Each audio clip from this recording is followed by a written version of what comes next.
Hi, it's me, Vicki Marie. Happy Easter or Feliz Pascua. Any of you who've watched my videos before, maybe you know my day job is I am a Spanish teacher. So Easter is very important in Spain. Anyway, I'm not going to go into that, but I just wanted to say to you in Spanish, Feliz Pascua. If you're a person who might be interested in learning Spanish, you can look in the description box and you will see details of my other YouTube channel, which is to learn Spanish or English. Okay, so did you get lots of Easter eggs this Easter? Now, obviously we all like Easter eggs, or most of us like Easter eggs if we like chocolate. And did you know that Easter egg is also an expression that means a cryptic clue? Normally left, like for example in a series or a film, people will leave, or in anything, people will leave cryptic clues for the super fans to find, you know, in these series, like little allusions to things that have happened before in the series or happened in real, you know, in real life, important events, etc. And these are called Easter eggs, cryptic clues. So I thought for Easter, for Nicola, I'm going to look at 10 Easter eggs in the case of Nicola Bulley. These are clues, if you like. Clues, maybe not the right word, but reasons, you know, for the way I think, the way I do about this case. Some people say, oh, you can't call it a case, it's not a case. It's, what is it if it's not a case? You know, anyway. So, yeah, so I'm going to look at 10 Easter eggs. Some of which I've touched on before, and some of which are things that are new that I haven't, you know, I didn't know before. So I'm just, you know, bringing to your attention. The thing is, all of us that are involved in this, if you like, me making this video, you at home watching this video, we're doing it because we care about Nicola and what may or may not have happened to her one way or another. Something bad happened to her. We care. We want justice. We want it to be fair. We don't like the way that Nicola's name has been sort of, you know, how she's been sort of said that she's got a drink problem and the menopause, and we don't like it. We don't like the way she's been described. We don't like the fact that she's suddenly sort of, you know, and I know that people who are suicidal, they sometimes do totally random things, but we don't think that she would have left her children like that. We just don't, and people can say it as much as they want, but from what we know about her, and we do know quite a lot because there's quite a lot out there one way or another, and we've been interested in it, and we don't believe it. Now maybe we're wrong, but we still have a right to not believe it. I won't believe it until somebody until I see some proof that this is actually what's happened. I won't believe it. So that's just the way it is. So I have my own thoughts, and what I'm going to look at in this video with these Easter eggs is I'm going to look at why I have these thoughts. You know, they're not just random. I haven't just decided. I certainly didn't decide right at the beginning. You know, it's only with looking into things that I've come to feel this way. And at the end, you know, I will be saying it. I think most of you probably know exactly what I think by now if you've watched other videos.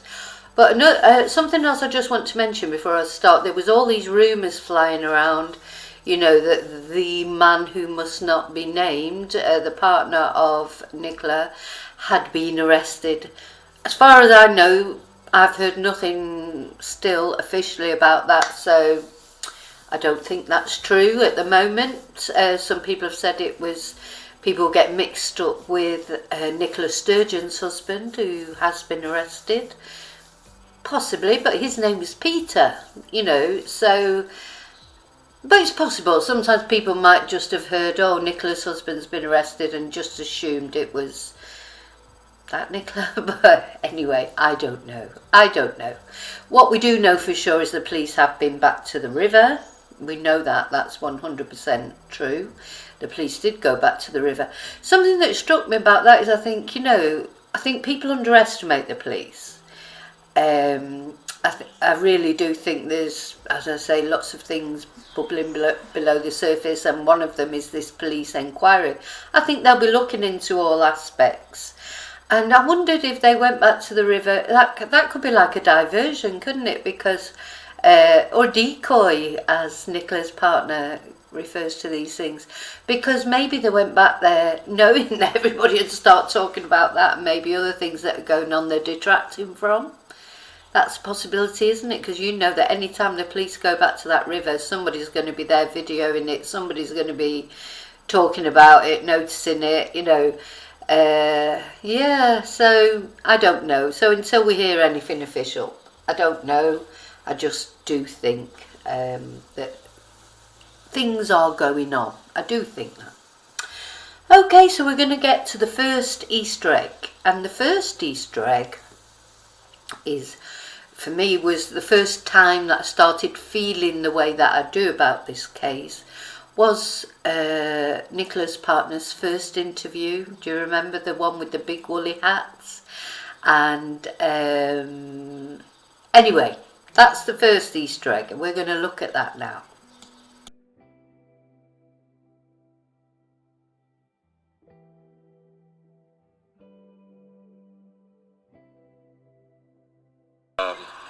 My whole focus is our two girls, just staying as strong as I can for them. I'm scared that if I put any focus into anything else, it's going to take my, focus off that. So I've got to be very careful. Got to be very careful.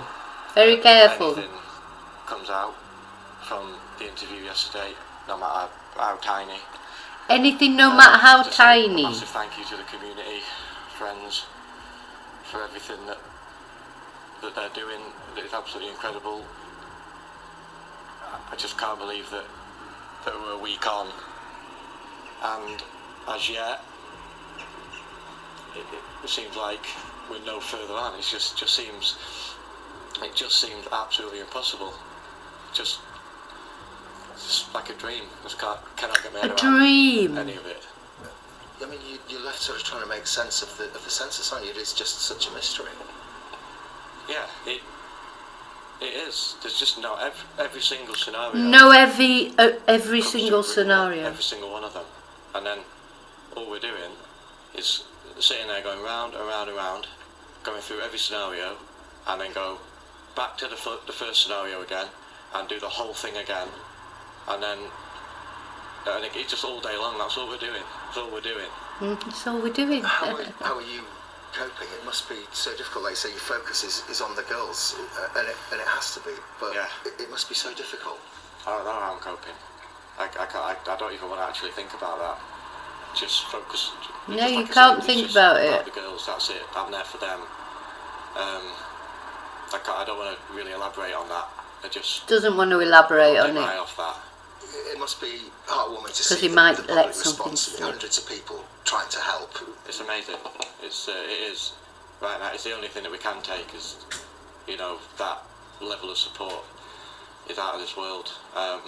It gives us a great amount of comfort knowing that that's going on. They don't have anything else, do we?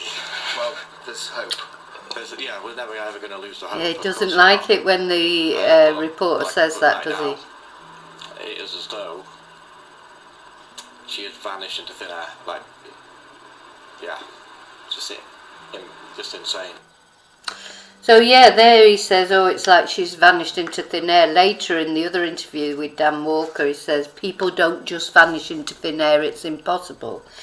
I think Nicola's partner must really regret that interview. Those things that came up in that interview,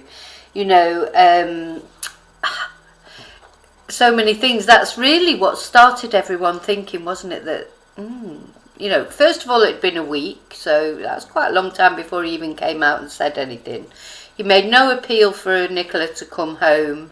Or for someone to let her go who might be holding her if she'd been kidnapped. There was no appeal. It was there was no sort of expectation. You know, I think wouldn't he be saying, "Oh, please come home"? You know, I know you're going through. Oh, because of course he knew she was supposedly going through a bad time, depression, etc. But he didn't. He hadn't released that to the world yet. But he knew all that. But he never mentions that. You know, oh, please come back. You know, no matter what you're going through, we can sort it. Anyway. I've sort of said things about that on other videos. So, but I think for me the most relevant things, the things I wanted to pick out in this Easter egg episode, the big woolly hat, and he's probably got scratches. I'm 100% certain he would have had scratches or bruises or whatever because of whatever happened. He was covering something up there. Secondly, the evidence. Oh, there's no every time. You know, he didn't want to say evidence. Why didn't he want to say evidence? You know, so he's watching what he's saying. So he's trying to make an impression. If you watch Nicola's family being interviewed, mum and dad, etc., they're not trying to make an impression. They're just acting spontaneously. So I think that's important. I don't know. He mentions dream a lot, as does Emma. Now, the family and the friends, the other friends apart from Emma, all mention a nightmare. When it's like being in a nightmare. When Paul and Emma talk about it, it's like being in a dream. You know, those are two completely different things, aren't there? There's a big difference between a dream and a nightmare. And something that struck me the other day when I was thinking about the Mitchell Quay interview that I did, he said, you know, before he'd actually admitted to killing Lindsay, in one of the interviews he gave, he said he dreamt, you know, you have dreams about, you know, there's no way they're not having dreams about whatever happened. Because whatever happened, if there was some foul play, you won't just forget about that. I expect it keeps you awake at night, thinking about it, trying to live with it, all the things that are going on around it. So, you know, you will be dreaming about it, but they don't ever say nightmare. They always call it a dream, because you know that when something happens, if you've ever had a traumatic event in life, it does feel like a dream. It's like you're in a dream-like state. But if you know, something like somebody going missing, that would be a nightmare. Anyway, I know it's all semantics, but people say things for a reason. People do things for a reason. Was there anything else? Yeah, so the woolly hat to cover up the scratches. Those were the things in that interview that stood out for me. The woolly hat, the scratches, the smile, of course, and we don't have anything else. And then he got quite annoyed with the reporter when the reporter said, oh, well, there's so many. Oh, yes, well, we're never going to lose the hope. You know, he was quite sort of testy about that he'd forgotten to say that. And as interviews went on, there's not one interview in the future where hope isn't mentioned. So they learnt their lesson there, didn't they? Okay, so that is the first Easter egg that I wanted to talk about. Easter egg number 2 is the very first interview of Emma White, which I've only just seen. I think it's a big Easter egg.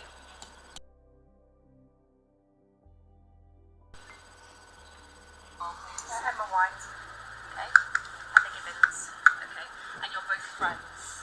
Yes, yes, yeah. And just tell me, you've been out all weekend? All weekend. We're obviously a local community. We are our friends. Everyone's pulling together just to search to bring Nikki home for her 2 little girls. We plea if anybody knows anything, share with the police. The 2 little girls want their mummy home. Please help. And this is out of character, Heather. This is not Nikki. This is out of character for Nikki. She adores her family. She adores her girls and her husband. They're just such a well thought out family. They're so loved, and we know that if she could be, she'd be at home. So yeah, we just want her home with the girls. The community's pulled together. It's been an amazing turnout. The community support has been huge. Yeah, we just want to carry on our search today and hope that we get some good news. Okay, well, I'll let you carry on. Thank you both for talking to us. I appreciate it. Thank you. And yeah. Well, what did you think of that? I mean, when I saw that, I don't think I must have seen it right at the beginning. I'm sure I don't know where it... I mean, I've seen it on a couple of channels. Thank you to Eddie's channel and Super Chuffer's channel that I've seen this on. In fact, and another couple that I've seen it on. But I couldn't believe it when I saw it. It doesn't look like the same person, does it? The Emma later on with the makeup and the, you know, loving it and full of it. And this Emma, she's got a hat right pulled down. It's like she doesn't want to be seen.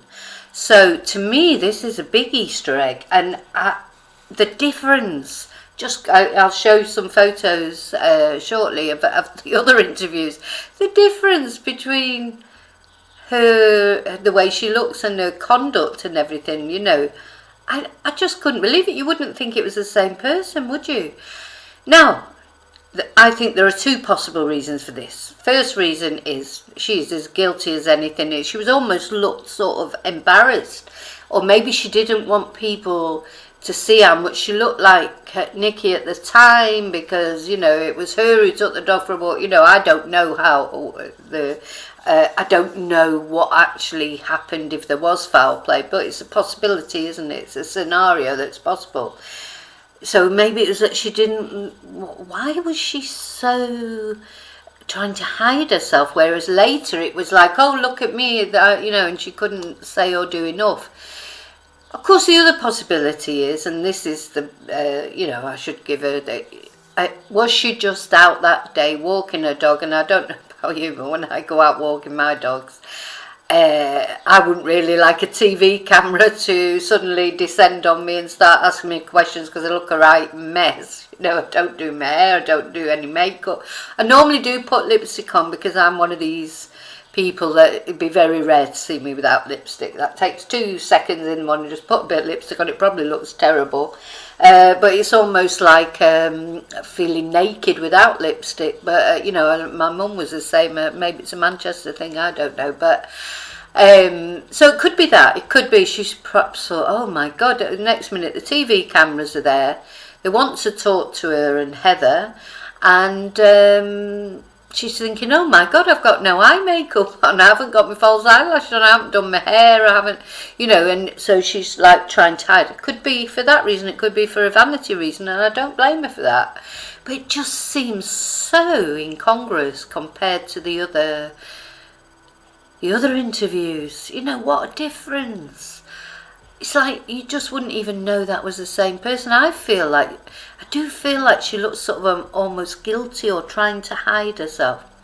Now, I like watching the interviews with Emma and is it Heather Gibbons, the other girl, because of the difference in their demeanour. There's such a difference when they talk about Nikki, and sometimes the other girl seems to be looking at Emma. I've seen that a couple of times.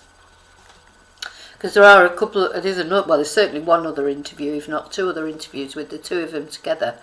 Sometimes she seems to be looking at Emma, and the expression on her face, I think she's a bit scared of Emma. I think Emma's quite an intimidating person, personally. You know, that's how it comes over to me. And Heather Gibbons, she seems to sometimes be looking at like she's not sure if she should say something. Has she got permission from Emma to say it? You know, Emma's calling all the shots, isn't she, in what people can say and can't say. And when Heather's talking in the other interviews, it's like Emma's just sort of really she looks at her out the corner of her eye, like what she's saying. Is she saying the right thing? She doesn't really like it when Heather's talking, because also she doesn't like the attention going off her, I think. But yes, it's a very, very, very curious interview, that one, in comparison with all the others. You know, just it's completely different. So yeah, it's either because, you know, because I don't know when that interview was actually done. It may have been on the same day. I don't know. It certainly probably was shortly afterwards because she hadn't had time to get her eyelashes done and that. But yeah, it's so different from the others. And although she does sort of say, you know, her voice sort of cracks, it's so false. I'm sorry, it's false. I don't think, you know, Emma and Nicola, whether Emma did anything or not, I don't think they were that good of friends that she makes out sometimes. You know, it's like they were acquaintances.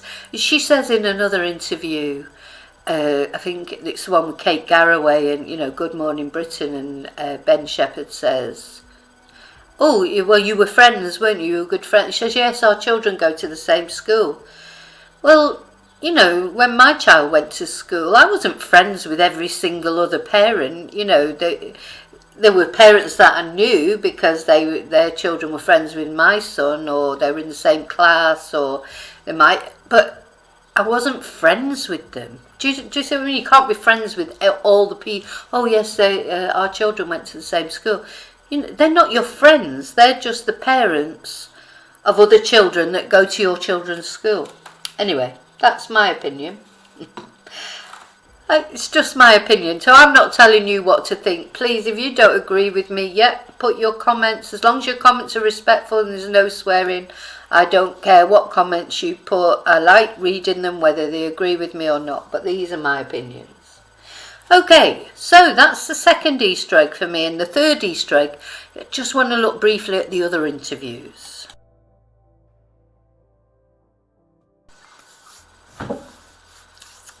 Yes, so you're going to see a couple of photos in a minute just of this third Easter egg, which is the other interviews, the difference in the way she looks. I'm not going to show it. I think everybody's sort of more or less played out the Emma White interviews. I'm sure you've all seen them. The strange things, you know, that she always seems to be quite happy and upbeat, and I want to go back though just briefly to talk about that Good Morning Britain interview. If you've seen that Good Morning Britain interview, which I think you can probably find on the internet, as you know, I'm not really technical enough to put it unfortunately on here, but if you look at Kate Garraway's face, I mean, maybe I'm wrong again, you know, I'm sure, you know, I can't be wrong, I'm not, but in my opinion, I felt like Kate really didn't believe what she was saying. But you know, I don't know, there was this sort of incredulousness on Kate's face, but maybe I'm reading Kate wrong there, I don't know. There was also, you know, she was smirking when those people were going past, who it turns out, apparently, are actual, you know, there's photos circulating of them all together at a party and everything. So these people, I think this is something that's leading to these psyops theories. A couple of people have made comments on the, you know, in my comments about, oh, this woman doesn't exist, has never existed. You know, it's psyops, and if you don't know what psyops are, they're like, I mean, I do sort of, I am a person who sometimes believes in conspiracy theories, but not everything's a conspiracy theory. But a psyops is something to deflect you from something else that's going on, or try and make you think in a certain way, try and lead the narrative. I personally don't think this is a psyops. I just don't think it is. I think it's that's just the impression. There's no reason, I don't think, to think it is, but this is why some people think it is, because, you know, they think it's all like a big, people have said it's all like being acted all out at Marsh Farm, or Marsh Hall Farm, or whatever it's called, and Emma's like the director, and you know it does feel like that sometimes, that Emma is directing everything, but I think that's for a different reason. I think Emma's just a kind of person who gets involved in everything. She's loving this. I don't feel like, you know, even if she's done no foul play to Nicola, she's loving every minute. She's loving being on the TV now that she's got her makeup sorted out. She didn't like that first interview. She didn't like that for whatever reason. Maybe she done just, you know, helped kill Nicola that morning, I don't know, but or maybe it was just that she wasn't ready for it, and she wasn't, you know, she didn't like being that cap. Where did she get that cap from? You know, I mean, it looked like she just found it on the floor. Maybe she had, but yeah.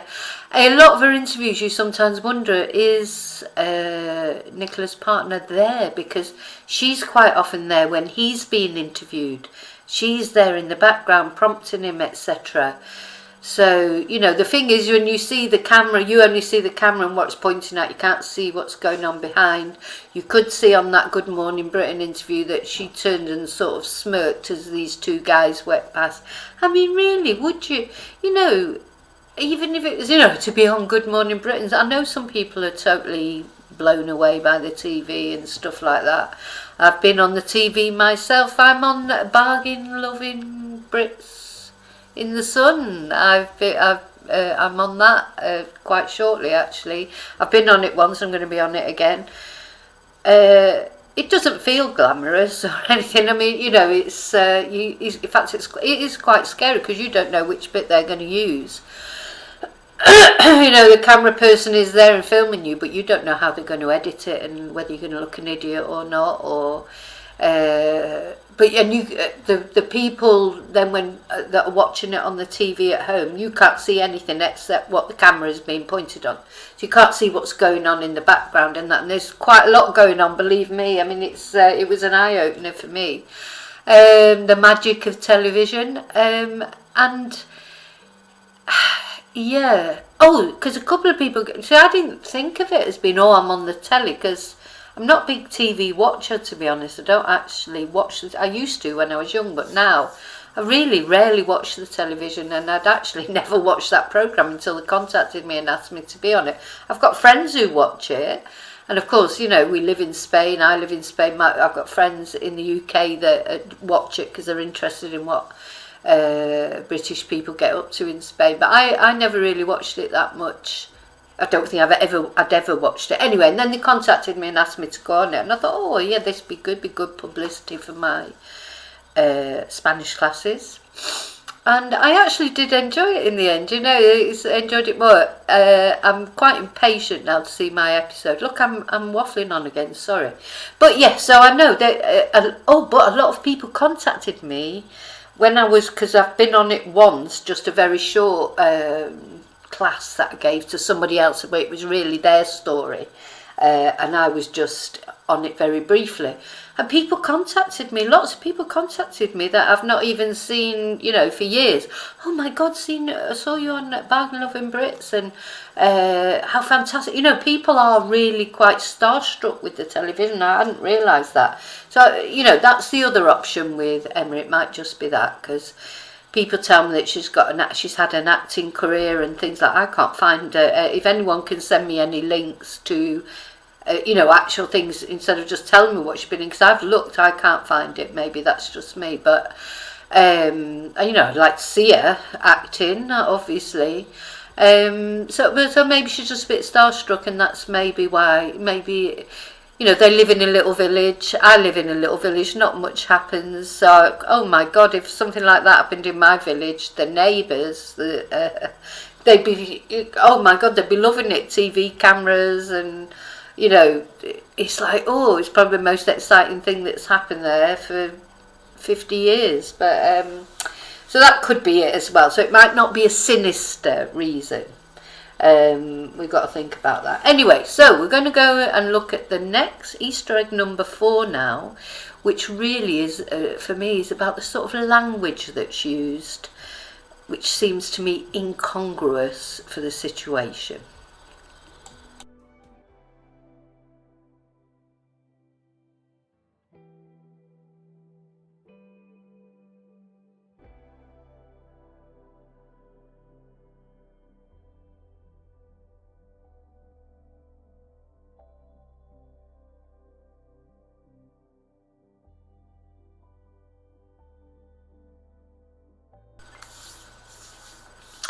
Yes, so the 4th Easter egg for me is things that I've mentioned many times on videos that I've done. is this language that's used by Emma, the milestone in particular. Milestone, we've reached a milestone. The last push, just before Nicola's body was found. And she mentions last, just a last request, just a last this. Why is it last? How did she know that it was going to be the last one, that Nicola's body was going to be found that Sunday?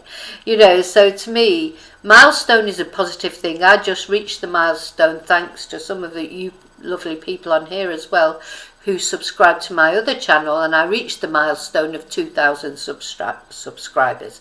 That's a milestone. That's a positive thing. You know, I wouldn't say like...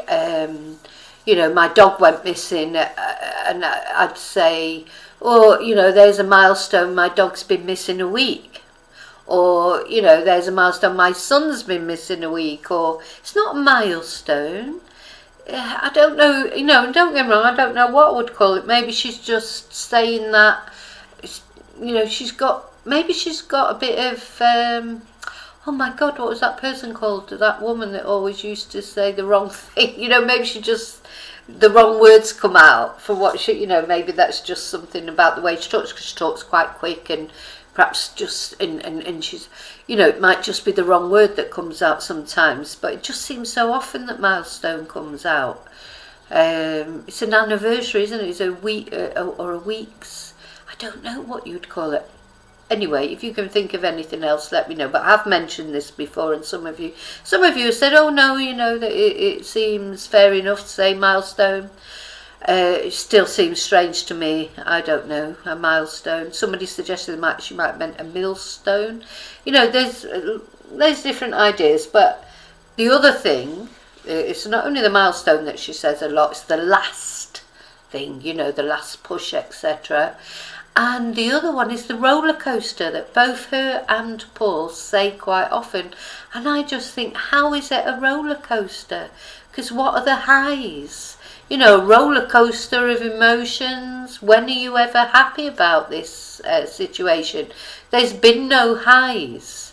You know, nobody said, oh yes, I saw Nikki in the cafe down the road having a coffee, or looks like, you know, there's no positives. You know, Nikki disappeared on that day, and there's been no positives since. So what are the roller coaster? What are the ups in this roller coaster that you're on? You know, maybe I'm looking into it too much. I'm quite open to accept that.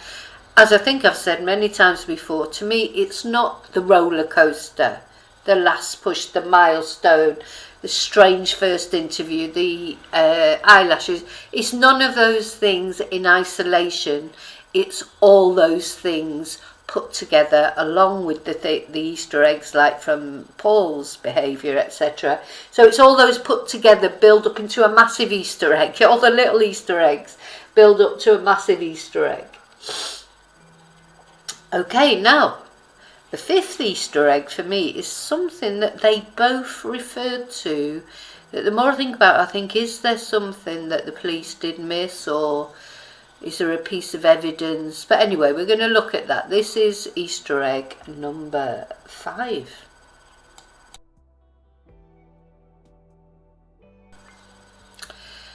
Okay, so it's this next Easter egg is something that both Emma and Paul referred to as the missing piece of information, no matter how small. I think Emma called it small.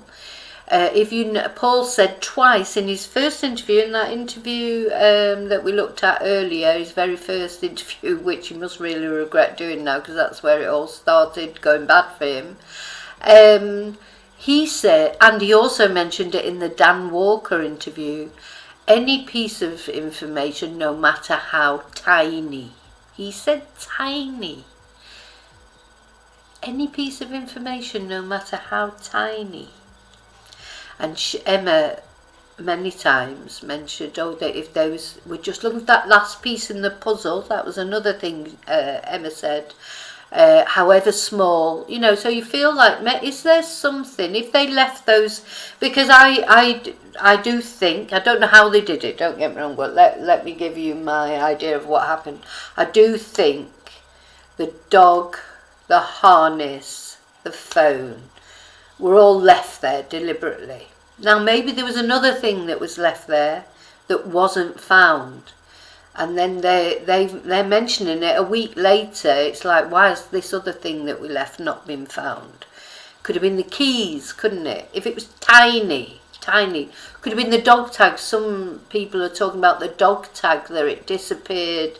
The dog tag wasn't on the harness or whatever when they found it, but it was back on the dog later. Maybe they left that, but to try and make it look as if it had snapped. And maybe they left that, nobody found it, and then they went back and got it. I mean, you know, I don't know. But something tiny, something small, something that had been missed. That to me is the 5th Easter egg. So, we're going to look at the 6th Easter egg now.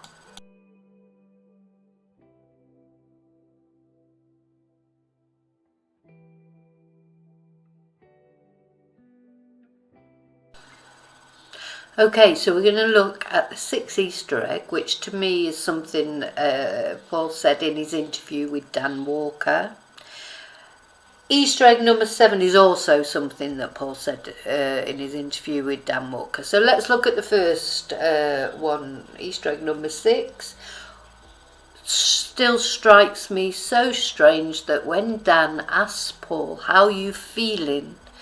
Or how would you describe the way you feel or your feelings? The first word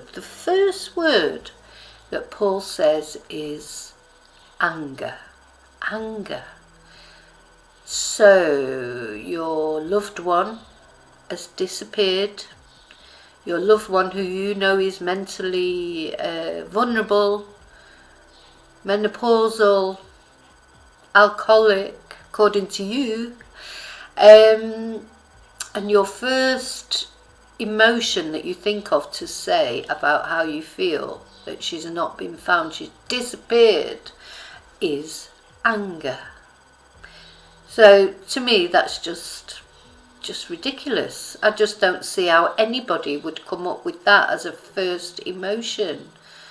Maybe even afterwards, if he'd found that Nicola had sadly taken her own life, or maybe you'd say, because you would probably be, well, I know from experience, you are a little bit angry that they've done it, because you've got a roller coaster of emotions, you know, none of which are good, but you've got all these different emotions, and one of them is anger. You feel sorry for them, you feel terrible, you didn't do anything, you couldn't help them, you tried to save them, you couldn't. You feel that you feel guilt, but you do feel anger when someone commits suicide, or I did anyway. So, and that's an anger. It's a selfish anger. It is completely selfish, because they've taken themselves away, and you can't talk to them. You can't do anything about it. Your control is gone. You do feel a slight anger. You do, you know. One day maybe I'll do a video about that. It's quite depressing, that's the only thing. But of course it's important, because a lot of people do commit suicide. My personal opinion is, if somebody's got their mind really set on it, you can't stop them.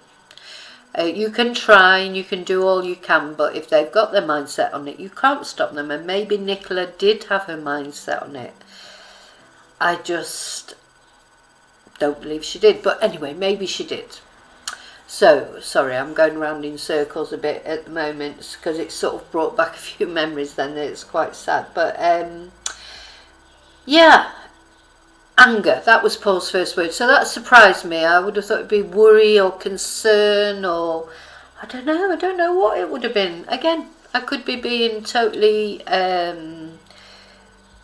because bear in mind, she's not even been found dead yet, so he doesn't know that she's dead. So it'd be worry, wouldn't it? You know, I think maybe once he knew she was dead, and he knew that she had committed the S, or you're not supposed to say it, I don't think, on YouTube.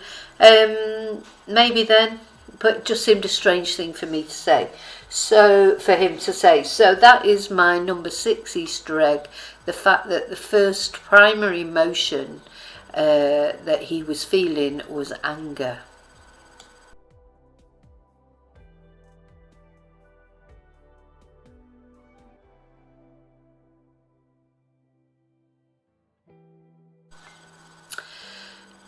Yeah, and Easter egg number 7 also came out of that same interview. And I mentioned it when I looked at the interview before. You know, the way that Nicola was described as a pillar of strength and a rock in the Dan Walker interview. Whereas it turns out, it transpires later on that then the partner of Nicola is telling the police that she's got all these mental health issues and she's got drink problem and she's menopausal, and you know, so that to me, one of those statements is not true. So whether you believe he's lying or but whether you believe that he's murdered his wife or he hasn't, one of those things is not true. It is impossible for someone to be a pillar of strength and a rock and the centre of a family and this, that and the other, and be these other things as well. It's just, I don't think that's possible. So that to me is a big Easter egg, you know, a big sort of, just tells me that something somewhere along the line is he's trying to control the narrative, I think, in that Dan Walker interview, and I think that's why he gets angry later on with everybody with the media, etc. But it's him who said it. It's him who said all these conflicting things. It's him who's burst out laughing on camera when he's talking about his missing wife. It's him who's got a bit testy because there should be. It's him, not anybody else. But he got angry, didn't he? Later with the state. That's going to be one of the Easter eggs. The statement that he gave when Nicola's body was unfortunately found. That statement that he gave, it was really quite aggressive, you know. So, that's the another Easter egg for me. The conflicting description of Nicola's character and the assassination of Nicola's character, I think, later on. I just want to say something about the menopause or menopause. Some ladies from other countries have been telling me they don't call it the menopause, they call it menopause. Whatever you call it, it's part of life. You know, women go through it, but there has been a lot of talk about it recently, hasn't there, on the British TV. It's been highlighted, and I know that's a positive thing, but sometimes I think when you highlight these things, it just gives people another stick to beat women with. Honestly, I really do think that, because there's some people, some uneducated people, it's like with, you know, periods and things, it's like, oh, well, it must be on a monthlies, you know, must be the... I hate that. You know, it's like a woman can't have a legitimate grievance. It's got to be because she's on a period or she's going through the menopause. You know, shut up. I cannot stand it, you know, so I don't like the been talked about a lot, which I suppose is a good thing, and there should be help, but it's not a disease. It's not a disease. It's a natural part of life. It should just be talked about in a normal way, not as if it's this great big sort of, it's not cancer, you know, it's something, it's a natural part of life. I'm loving at the moment, any of you that are from England or Britain, but England really, because Scottish people won't care about the English football team, but the women, the Lionesses, who are doing so well, they won the Euros and they've just won the Finalissimo, you know, they beat Brazil to be, you know, Brazil were the ones that won the South American Cup and we won the European Cup, and now we've beat Brazil and we've got the World Cup coming up and we're doing so well. And I love the way this, because they have to deal with their monthly periods and play football at the same time, but they don't want to be, oh, I can't play today because I've got my period. You know, they've got to surpass that. We've all got to carry on. These are parts of life. They're not illnesses. They're not illnesses. They're part, and we just have to learn to deal with them. We like it or not, women have periods. So, and I love that they actually, it's bringing things up, but in a positive way. So it's not bringing it up and saying, oh yes, you know, you lose a week out of your life every month, which is off doing away, because you know and it does cause problems. But and they're changing the colour of their shorts to navy blue because in case there's any issues, like while they're playing, because they want to just carry on playing. They don't want to be saying, oh, you're not playing today because you've got your period, or anyway, I don't want to go on and on about it, but please, periods, menopause, they're not illnesses. They're natural parts of life. They affect people in bad ways. I know that they can. So there should be help out there so people can go. And people shouldn't feel stigmatised about asking for help. But also, I don't want people turning around to any middle-aged woman and saying, oh, well, she's probably going through the menopause. That's why she's, blaming everything on the menopause. It's like people blame everything on age sometimes. I have students come to me to learn Spanish. And they go, oh, I don't think I can learn Spanish now. I'm too old, because they're 50 or... I've had students up to 88 years old who have learnt Spanish. It's all here. You can. It's not an illness. There are things you can't do anything about, like cancer and stuff like that. Serious illnesses. Menopause is a natural part of life that you can do something about, and you can get through it with support networks, etc. And when it really rankled when I heard that said about Nicola, her private medical history being brought out like that. But we haven't seen, maybe that'll come up in the coroner's report, we haven't seen any medical records to support those things, have we? So anyway, that turned into a bit of a rant. I didn't mean it, but the basic thing in that Easter egg was this contrary description of Nicola as both a rock and a pillar of strength and a menopausal alcoholic wreck, really. So, okay, so we're going to go on to the next Easter egg. And are of course devastated. Our thoughts are with them at this time, as well as with all her loved ones and the wider community. We recognise the huge impact that Nicola's disappearance has had on her family and friends, but also on the people of St. I did feel sorry for this lady waiting to give this family statement. During what has been a hugely complex, she looks terrified. I expect, she's thinking, oh my God, she knows millions of people are watching her. But we hope that at least it can begin. But this to me is a big Easter egg. This police statement, the family statement that the lady reads out shortly, to me said a lot, says a lot. Read a statement on their behalf. I'll now hand over to Detective Chief Superintendent Pauline Stables to do that.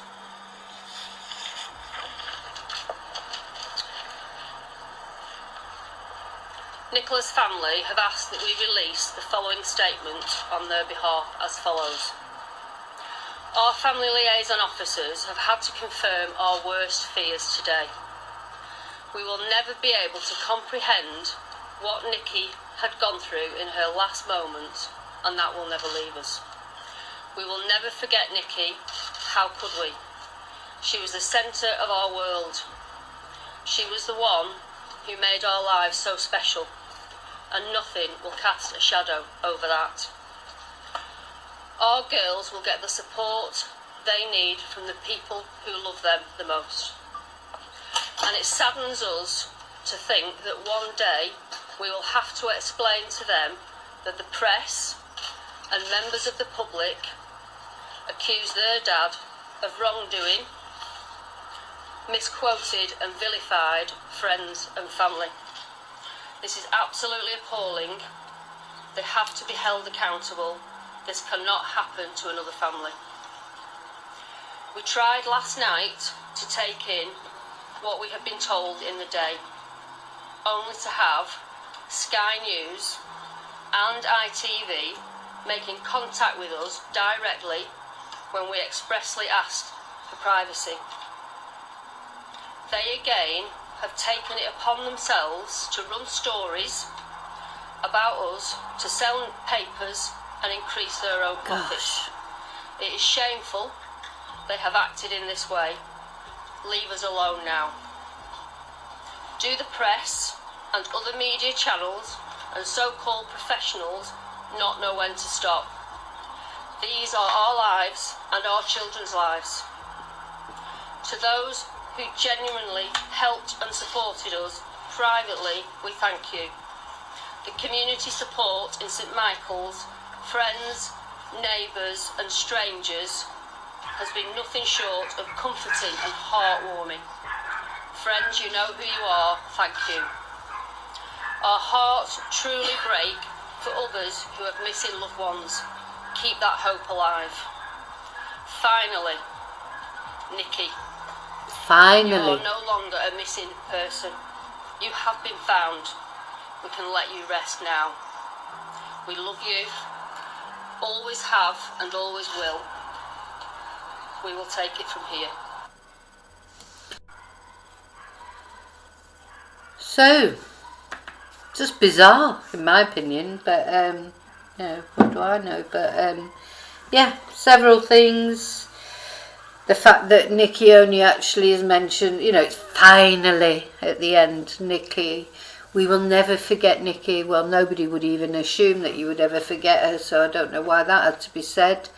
The attacks on the Sky News and ITV and just generally on the media when it was actually, they were loving it. They were thanking the media before, and Emma thanked the media in every interview she did, and Paul volunteered for those interviews that he did. He sent the voice notes, which I mentioned. That's of course another Easter egg, but I've gone through that in another video.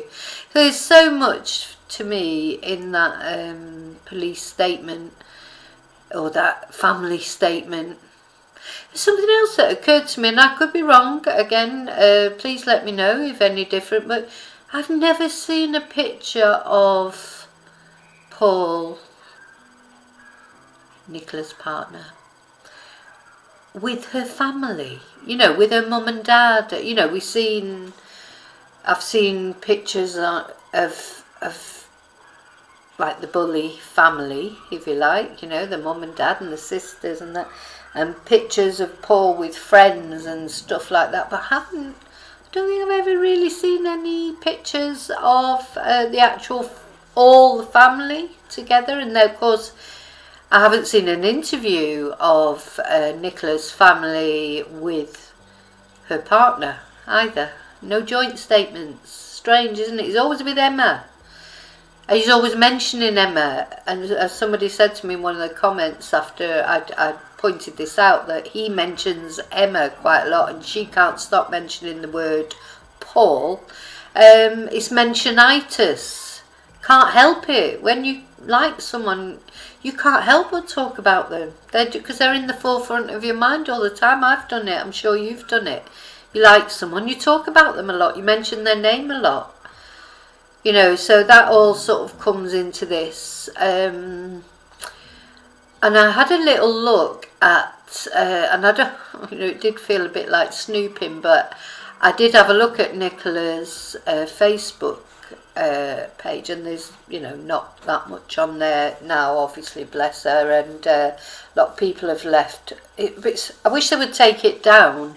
I wouldn't like, I hate that, you know, I've lost friends and their Facebooks have still been up and I've had to unfriend them, not because, you know, I don't remember them anymore, I don't care about their memory, but because it's just weird, you know, when their birthday comes up or anything comes up, you know, Facebook memories, where I don't like it because I find it disrespectful. So I don't know why Nicola's page hasn't been taken down. I think it should be taken down. Because it's got this combination of her actual posts, like about work, and then people leaving messages saying rest in peace and stuff like that. It just should come down. It should come down, in my opinion. But one thing that I did notice there was one comment that she'd made on her birthday about a cake, and she managed to get a piece of it or whatever, you know, obviously insinuating that the cake was so nice and it got eaten by the rest of the family before, and Emma commented on that and said, do you mean the children or Paul? So she still had to mention Paul then. You know, this was you know, she can't help but mention his name. It's Paul, Paul, Paul, Paul, Paul, Paul, Paul. I hate even putting his name in my mouth, you know, because I don't, you know, I feel like something suspicious has gone on one way or another. He may not have murdered her, but he's not treated her very well, and that comes up in the next Easter egg, the 9th Easter egg. Looking at reasons, I think it's proof, and I'm going along with Eddie and Eddie's final break on this. I think it does say something about the relationship between Nicola and her partner. So, Easter egg number 9.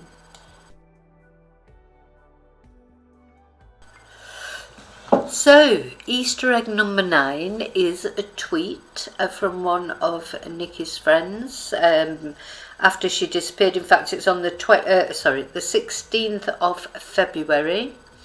It will come up, you will be able to actually read it, see the picture in a moment, but I'm going to read it out first of all. It's from a friend of hers called Nadia Fell. 16th of February, she wrote this. Nikki, I know you haven't got your phone, but if by miracle you see this, please know you are so loved. Isn't this exactly the sort of message you would give to a missing person? That you know you are loved, you know, please contact us, you know. If you need a safe place, now the key word there is safe. If you need a safe place, now, would you, to me, you would only say that if there's a reason to think she's not safe. Like I would say to my friend, if they just said, oh, I just need to, I don't know, get away for a while, just a change of scenery, I'd say, oh, I've got a place you could, you know, I've got a room you can use. I wouldn't say I've got a safe room you can use. I'd just say I've got a place you can stay, I've got a bedroom you can use, plenty of room at my house. That word is key. A safe place. Mia's room is sat empty. You can have it, no questions asked. We just need to know you're okay.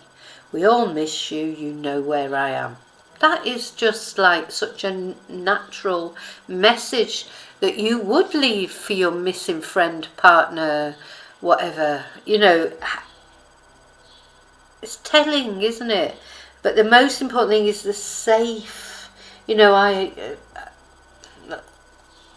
have 2 sisters that many years ago, they had problems with domestic violence, etc. I offered them a safe place to stay. I remember my sister turning up at mine and my boyfriend's flat, or I offered them to come and stay there. My sister, 3 children in, you know, a 2-bedroom flat, and it was only for a night, but it's a safe place when somebody needs to get away because they're in danger. Oh, so I do feel this police investigation, we will find out, because they know about the welfare check, whatever. You know, does anybody know exactly what happened in that welfare check? Was it... was there violence involved? Was Nicola drunk? Were there I hear rumours that there was bruises, but I don't know anything definite. So you know, you can't talk about rumours. You can only talk about what you know and what is certain. And there's so much, as I say, that we don't know. We just know the tip of the iceberg, and until anything comes out that's official, we can't really wonder about it. But say something like that is something definite. A safe place to stay. That's something that you can see, that you can realise means something. Now, as far as the welfare check was concerned, I think one of the other videos on my channel about Emma Patterson, and that story of what happened to her was all happened in the middle of all this with Nicola Bulley, and unfortunately, very unfortunately, because it's an important story that should be told, it sort of disappeared into the ether. You know, it was on the news and that, but it didn't really command a lot of attention. I suppose because it wasn't a mystery as well. This is a mystery, and that's why we're all invested in it, because we all want to solve the mystery. We all want justice for Nicola. We feel like something's not right. We can't all be wrong in thinking that, because we don't always think that. You know, things happen and we don't think, oh, it's definitely him who did it. You know, it's not a normal thing. There's a reason why we all feel like this. So anyway, yeah, going back, so poor Emma Patterson and her daughter Letty, now they were shot by the husband, George, and the father of Letty, who was only 8 years old, shot them and then turned the shotgun on himself, right in the middle of all this that was going on with the Nicola Bulley case. But the reason that it sort of, you know, really strikes a chord as well is it was longer than before. Like when Nicola went, I think it was only a few weeks, wasn't it, before Nicola went missing, that there was the welfare check, the police check. But there had been the similar thing in the case of Emma, but a couple of years before, where the guy who ended up shooting her and shooting their daughter and shooting himself, had phoned the police accusing Emma of domestic violence, and they were called round on a welfare check or a police check, and they arrested Emma. And then this guy then phoned up the police and said, oh no, it was an overreaction, and I knew exactly what would happen there. He was the one giving out the domestic violence. He phoned the police to lead them astray, you know. It's manipulation of the police. He's phoned the police to say she's committing, you know, domestic violence against him before she does. This happens so many times. So she's trying to protect him. She's probably tried to protect him many times because she was a woman with a very important career, and you know, she probably wouldn't have wanted to tell people the sort of man she was living with. She was sticking up for him. She was trying to do the best for him. This, again, my opinion. You might think that she was a right bitch and she deserved it, but I'm sorry if you think that. It's just not going to be how it is. He was the one with the mental problems. He was the one, you know, that had a propensity to domestic violence, and he totally gaslit the police. Why are the police so easily gaslit? You know, it's like, because and I do believe if you're a middle-aged white man, and you know, middle class especially, I mean, you probably wouldn't get away with it if you were from a council estate. The McCanns proved that, didn't they? They were, you know, middle-aged, well, they weren't middle-aged, but professionals, you know, like nicely spoken. The police, unfortunately, they've got this inbuilt expectation of who is telling the truth and who isn't. If it was a black guy from a council estate saying these things, would they believe them? No, they would automatically jump to the defence. I think they're inbred prejudices in the police. And I don't know, as I've said before, I don't know how we get around that, how we change that. We've got to change that. Because not everyone with a mental illness is a murderer, first of all. Not everyone who's bipolar is a murderer. Not everyone who's on the menopause is suicidal. Not everyone who, you know, who sort of has some depression is capable of murder, or even big S word. You know, we can't presume. Okay, they're indicators, they're things we have to watch out for and we have to bear them in mind, but we have to look at things. Sometimes it's not the easiest thing that, you know, to think. If let's be honest, if you were in the city centre and you saw two people fighting, and one's like a young lad, maybe a young black lad with a baseball cap on,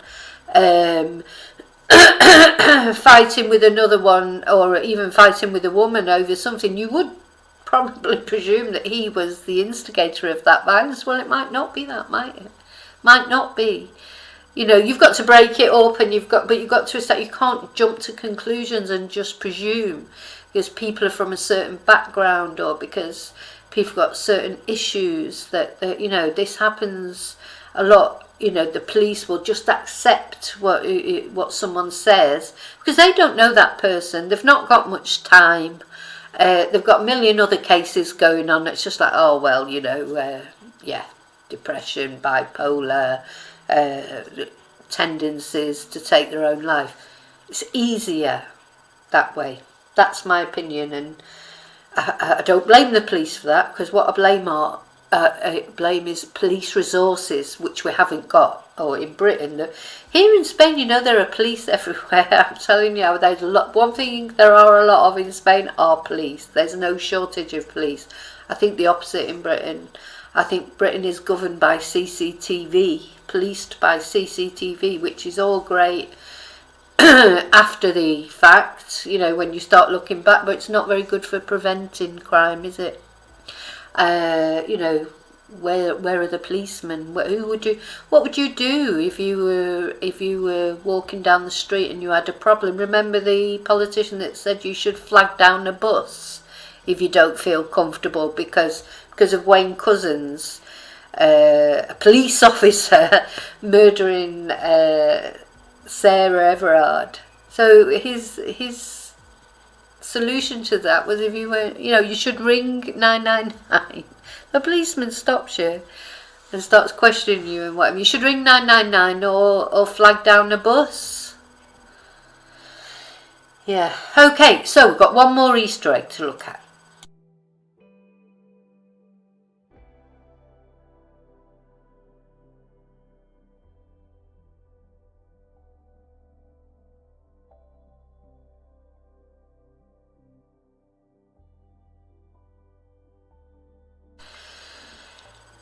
Okay, so the 10th Easter egg, the last Easter egg for me, is the release of the CCTV of supposedly Nicola's last morning, and then yeah, we have seen no CCTV of Nicola on the actual morning, have we? So we've seen CCTV of other dog walkers that day, you know, that the police released the photos and said, oh, we were interested in talking to these people, you know, and they found them and spoke to them. Who knows what the interview was about or what the result of it was. But we've not seen any CCTV of Nicola around, you know, walking Willow. Now, there may be CCTV. Maybe the police are keeping it to themselves for whatever reason. You know, we don't, as the public, we don't have the right to know everything that's going on until cases are resolved. But we don't have any. There's no CCTV of Nicola that day, nothing. Except then suddenly, I think it was Emma who first released the CCTV of Nicola packing up the car and going off. There was a very short clip of CCTV, wasn't there? And then there's been a lot of speculation from various YouTubers as to whether it was actually her, if the CCTV was doctored in some way. Was she wearing a ring? That was another thing, and Nicola didn't wear a ring. So was it Emma? Because it was Emma who wore a ring, and was Emma hiding the ring in other, you know, I don't know. I haven't gone into that because I don't understand about CCTV and things like that. So I presume the police will be looking at that. Then when this sort of, you know, conjecture was at its height, suddenly a friend of Nicola's partner released more CCTV not to the police, but to a true crime channel, another true crime channel, a true crime channel that personally I don't like, but there you go. A lot of people do like it, so you know, good luck to her. And she then sort of latched onto this CCTV coverage that was supposed to prove, I don't know, that Paul was there that morning, because some people said, was he there? I don't know. I don't even really know what the purpose of it was. I don't understand the purpose of it. Just seemed to me that if that was Nicola, she looked quite angry with, you know, that's how it seemed to me. She didn't seem very happy with him. It was like, if it was all sort of as it looked to me, she looked like not very happy. You know, she was sort of slammed the door, got in. Well, we didn't see her driving off. So that's the other thing. We didn't see her driving off. We didn't see whether Paul got into the car or he went back. He would say he went back into the house, but he was dressed to go out. You know, he was dressed to go out. He wasn't just dressed to, you know, pop out to the car. I mean, you'd still keep your pyjamas on, wouldn't you? I don't know. I'd just put my pyjamas on and just stick. I don't know. But to me, he was dressed to go out somewhere. So we don't know whether she actually drove off, whether he drove off, whether he went back in the house. We don't know. So what was the purpose of that, and why send it to a true... I mean, is it really? Are you sitting and watching all these true crime internet people just like speculating like me? You know, I mean, everybody's, you know, why are you? And why did you send it to that particular channel? And what's the... No, there's a reason for everything. People do things for a reason. I don't understand that reason. So for me, that's a big Easter egg. I don't know what it implies. It's almost like methinks he doth protest too much, because I'm telling you now, if my partner had gone off, well, it has happened to me, I wouldn't be... Well, nobody would be accusing me of killing them anyway, but because I didn't. But you know, that's the difference, I suppose. But you know, I think even if you just maintain this dignified silence, you can't bring them back. You can't change anything. People's lives are turned upside down. I know that. I've been through that. I've been through a coroner's inquest where I had to sit and listen to things. I've been, you know, actually... the story was actually made the local papers, you know, so I do understand. And I'm telling you now, there's nothing would have made me go onto a true crime channel or any channel or even do a TV interview. Not at that time, maybe later. Like now, I probably would. Of course I would, because now I can sit and talk about it. If I can help anybody else who's going through the same thing, I would like to do that. But at that time, there is no way. Everything was just too raw. There's just no way I would want to get involved. And I wouldn't care what anyone was saying about me, and I didn't, because I knew what had happened. I wasn't interested, you know. I mean, it was a different time. I'll give it, you know, maybe in these times now, people would be on YouTube sort of talking about me and saying what a terrible person I was. But you know, I've got my own guilt to live with for the way I dealt with that situation. I know I didn't deal with it perfectly correctly, but I dealt with it the only way that I knew at the time. So that's my last Easter egg. If you want to know about that story, I mean, I keep saying, I'm going to do a video on it, but I'm sort of finding it difficult at the moment, because I get, obviously, to talk about it, I get quite emotional. But you can read about it. I have my book. Many of you have bought the book. Thank you for that. Oh, I can't get it. Anyway, it's called Confessions of a... I don't think I've got one to show you, but it's in the description box. It's called Confessions of a Spanish Teacher by Vicki with an I, Riley. You can get it on any Amazon site. If you're not sure where to get, you can get in touch with me and I'll let you know how to do it if you're interested in reading about my story. Okay, so that's the last Easter egg. I hope you enjoy your Easter Sunday. I hope we get some news soon, you know, something's going to happen sooner or later. I'm 100% convinced something is going to come out. I don't know what exactly. As I say, I think we have to trust the police. The police have been back there. Maybe that's a bit of they're trying to detract people from other things, you know, say, oh, they say, well, we're checking the river, but really they're doing something else. We don't know. The police don't have to tell us what they're doing. If they're conducting an investigation, they can't tell us, can they? Because bear in mind that if they were conducting an investigation of foul play, they can't, when it finally comes to a trial, it's got to go to a fair trial. So, you know, or maybe they're just trying to establish now that they've got more facts, they've got the body, you know, not having the body, you can't, you know, oh, poor Nicola. So, anyway, so I hope you have a nice Easter Sunday. You know, appreciate everything you have. Again, this is a day that I know that Nicola probably would have loved spending with her kids, doing Easter egg hunts.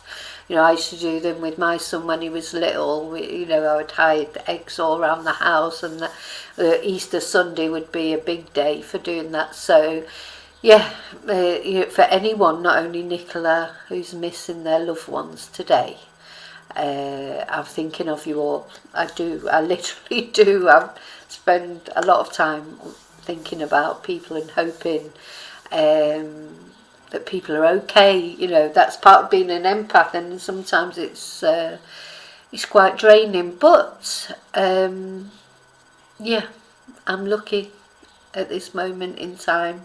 So I've been through these things, but today hopefully it would be a good day. So lots of chocolate, and of course we mustn't forget the religious meaning of Easter. To me, what's the point in having Easter if you know, Easter's there for a reason. It's not all about Easter eggs and things. You don't have to sort of be a you know, a raving sort of religious nut to, you know, you could believe in if you don't believe in Jesus, if you don't believe in that side of things, you can believe in the message. I believe in these if it's a nice message, I believe in it.